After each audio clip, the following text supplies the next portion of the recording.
Let me ask you something, and I want you to be really honest with yourself. Do you actually enjoy using your tech more than you did 5 years ago? Not is it faster on paper, not does it have more features. I mean, day to day. Because for a lot of people, something just feels off. Phones feel fragile, apps feel bloated, laptops feel disposable, and smart devices seem unreliable. And yet, every single year we're told this narrative, this is the best that tech has ever been. So why does it feel like we're paying more for products that just end up frustrating us more? Here's the uncomfortable idea that I want to explore today. A lot of modern tech hasn't just plateaued, it's actually gotten worse. And no, not worse in like a dramatic, headline-friendly kind of way, but worse in this subtle, slow, and hard to measure kind of way. And the reason why no one's really talking about it is because this version of worse is actually incredibly profitable. So today I want to break down the areas of tech that have objectively declined, what we lost along the way, and why the industry has zero incentive to fix this problem. So let's start with perhaps the most obvious one, smartphones. Look, on paper, modern smartphones are just insane. Desktop level chips and pro level cameras. But here's the question that no keynote ever asks anymore. What can you actually do on your phone now that you couldn't 5 or 6 years ago? Text, scroll,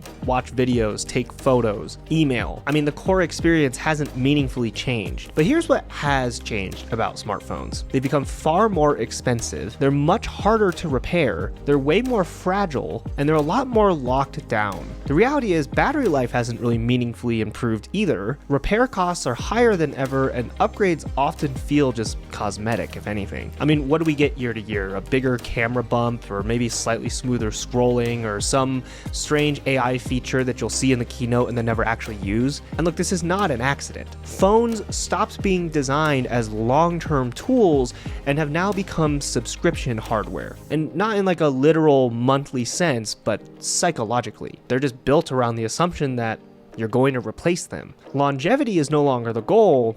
Now it's predictable upgrades. Okay, and fine, if hardware feels bad, then software feels louder, more notifications, more pop-ups, more subscriptions. First of all, think about how many apps that you have to download on your phone just to operate on a daily basis, whether it's for a restaurant or whether it's for a new device that you get. And then think about how many times that app interrupts you. It wants you to rate it. It wants you to download the latest software update. It wants to enable access to some features on your phone. It wants you to turn on notifications. It wants you to accept new terms and conditions. And look, it's not like this software experience has gotten worse because software engineers have gotten dumber. It's gotten worse because the incentive has changed. The question used to be, hey, how do we solve the user's problem? Now the question is, how do we keep that user engaged and monetized and track their usage? And that subtle philosophical shift changes everything. Interfaces get busier, settings get buried, simple tools turn into full-blown platforms. And look, even when software does add genuinely helpful features, it's often layered behind a cluttered interface or just a separate app that's a pain to open. So instead of feeling empowered, you end up just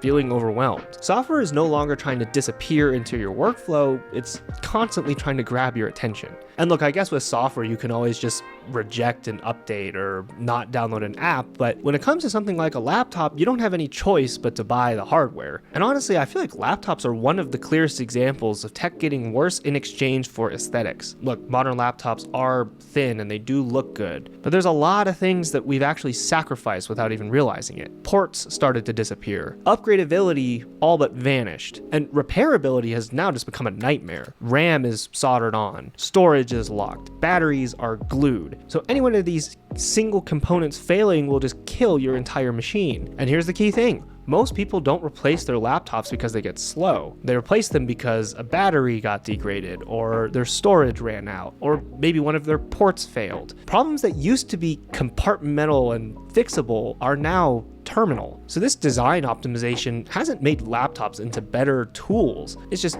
made them better products from the manufacturer's perspective. And of course, there have been some improvements in the laptop space. I mean, I've thoroughly enjoyed the introduction of Apple Silicon and the response in the Windows laptop space. But there's one industry that undeniably is one of the most disappointing in all of tech, and that is smart home gadgets. Look, when smart gadgets first hit the market, we were sold this future where everything just works. Automation is going to save us time and voice control will feel natural, but instead we get apps that are constantly breaking, integrations that randomly fail, and devices that just stop working for apparently no reason. My biggest problem with smart tech isn't that it's complicated, it's just that it's really fragile. There's too many dependencies, there's too many cloud connections, and there's just too many companies that are involved. And look, even if a product did come out that was very reliable, that's not going to scale quite as well in marketing. In the current tech landscape, you just can't say that something works every time and expect that to excite people. So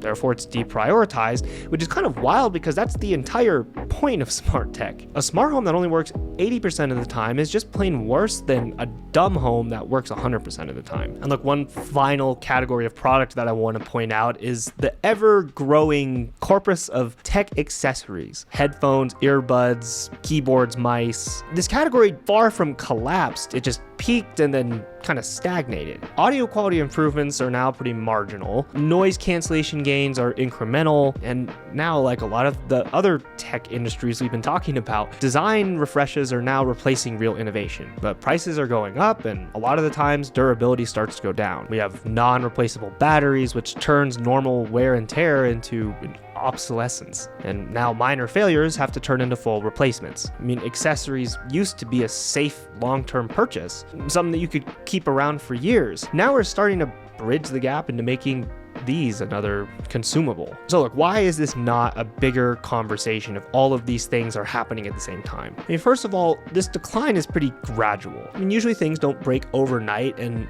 even newer tech products are really no exception to that. Second, this isn't meant to be just a video saying that all modern tech is bad, because tech really is amazing overall still. So criticizing where we are now just kind of seems ungrateful when you remember where we were 20 years ago. And third, this system benefits pretty much everybody except for the user. Manufacturers are going to sell more units, platforms will extract more value, and media can focus more on their launch events as opposed to actual longevity. So here's the real takeaway from this video. Tech didn't get worse in all of these ways because innovation just stopped. It got worse because optimization shifted from durability, long-term ownership, and simplicity of use, now to engagement, monetization, and a subscription-like replacement model. And look, until we as consumers start to reward companies that build things to last, this kind of worse is just gonna feel more and more normal. And look, if this video resonated with you, if you felt this slow decline in tech, but you just haven't quite been able to put your finger on it, you should watch this video where I break down the most overhyped tech of this year. Let me know what piece of tech that you feel like has gotten worse over time